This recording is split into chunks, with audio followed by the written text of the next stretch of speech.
مالش كذا يا نجمة الليل لظلم منديل نور البدر عتم جماله، من زعل شردي ومنديل شهرم ومن كذا خلاش لهنا قباله.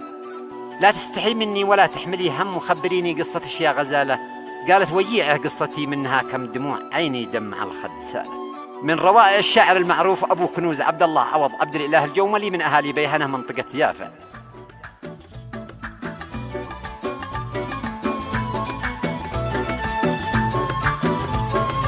أداء الشاعر أبو عزة إبراهيم.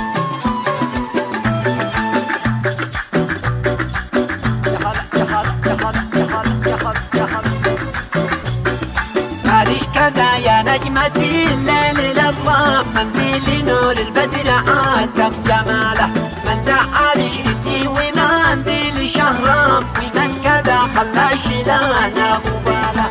لا تستحي مني ولا تحملي هم وخبريني قصتش يا غزالة، قالت وجيع قصتي منها كم دموع عيني دمع الخد سالة. قالت وجيع قصتي منها كم دموع عيني دمع الخد سالة، من سبته اللي زوجوني والاعلام لشخص ما حبه ولا ما وصله، ولا خذوا شوري ولا حد كلام وزوجوني لي على حب ماله. لو موتوني كان اهون وارحم، ما هو معبرني ولا اني بباله.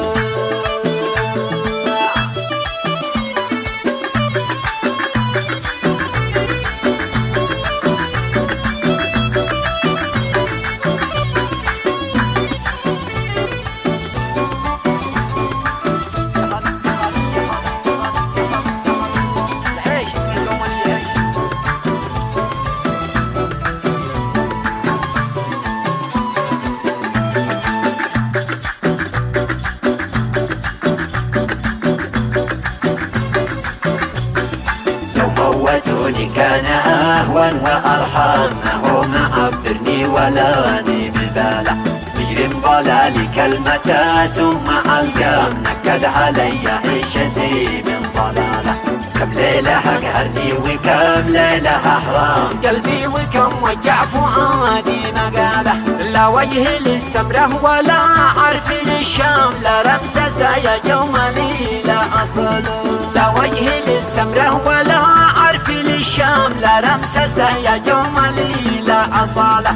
قبلي بيرقد ليت ما هو تقدم، واحيانا بالديوان يسهر لحاله. كني وعى منه بياكل ويرجم، وين الحياه الزوجيه لا براله. فقلت من يسخى بذا الوجه الاخجام، لا بارك الله فيه ولا في رياله. قلت من يسخى بذا الوجه الاخجم، لا بارك الله فيه ولا في رياله. انت جمالك من يشوفه يندم، للمشمشه مثلك ولا البرتقاله. حسنك على كل الصبايا تفندم، من يهمله مجنون لا لا محال.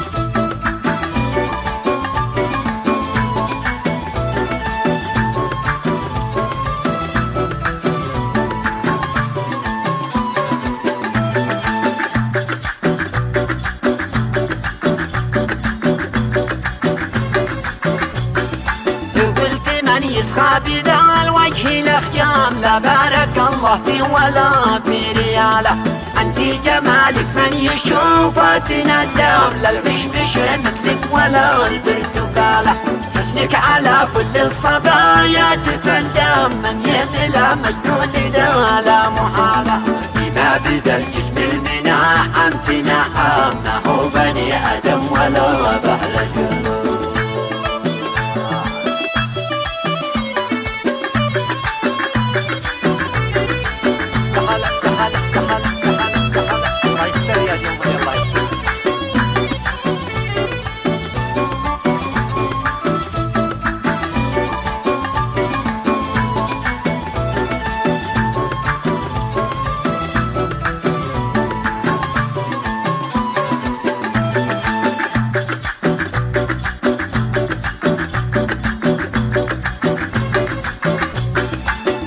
على التفاح ماشي بيطعم، قومي بخلعه واعملي له ازاله.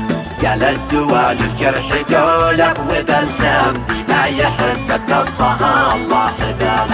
ليت البشر مثلك بتفقه وتفهم، ما كان يربط كل واحد لحاله، ولا محاكم كان في خلع تحكم، ولا مصانع سولي كيس الزبالة. جابوا كنوز الجمالي بحتمل كم من الزواج بعلن الاستقالة، من شبته ماله لقلبي تحطم، وانفكت ابواب السعادة ذبالة.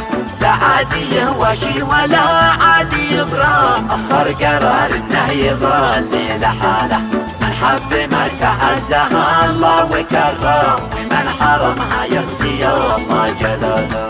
من حب مرتع عزها الله وكرم، ومن حرمها يخزي الله جلاله. نصيحتي للي مع بنتي يهتم بها ويسأل عنها بسؤاله، كم بنت مغلوبة مثيلي وتكتم، من يقهر الزوجة يعاجل زواله. هذا